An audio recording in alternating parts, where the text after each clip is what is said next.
Assalamualaikum warahmatullahi wabarakatuh. Urang ngawitan deui. Neraskeun deui bacakeun tafsir juz amma basa Sunda karya Ustaz Uswendar. Ayeuna urang tos dugi ka ayat ka-13 insyaallah di aoskeun dugi ka ayat ke-16.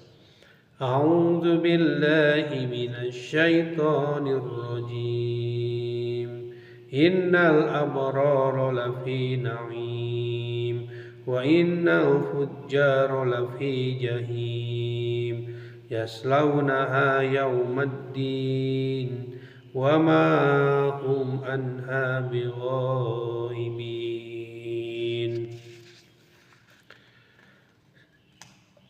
Satemena jalma-jalma anu harade pasti aya dina kanikmatan, jeung satemena jalma-jalma anu daroraka pasti aya dina neraka jahim. Maranehna bakal rasup dina poe wawales sarta maranehna moal bisa incah balilahan ti eta tempat. Pamustrungan hirup manusia kabagi dua.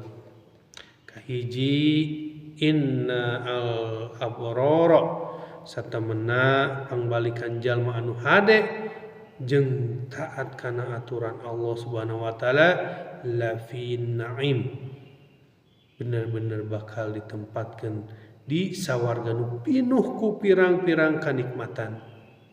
Lafaz al abrara mibana sababaraha makna di antarana as-sidqu jujur, at-ta'atu taat, as-silatu nyambungkeun babarayaan, al khairu kahadean, al jannatu sawarga.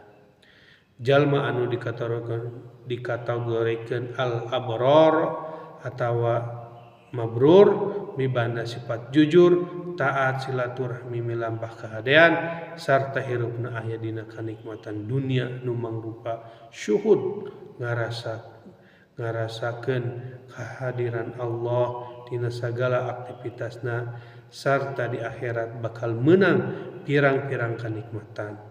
Sedangkeun anu kadua inna al fujaro satemana jalma-jalma anu doraka lafi jahim bener-bener bakal aya dina neraka jahim jaslaunaha maranehna diasupkeun bari dipanggang dina eta neraka yaumaddin dina poe kiamah wa ma hum anha jeung maranehna tina eta tempat bighaibina moal bisa incah balilahan jeung manggih jalan keluar tina panyiksa mantena. Sakitu wae urang bacakeun tafsir juz amma karya Ustaz Uswendar. Aqulu qouli hadza wa astaghfirullaha li wa lakum. Assalamualaikum warahmatullahi wabarakatuh.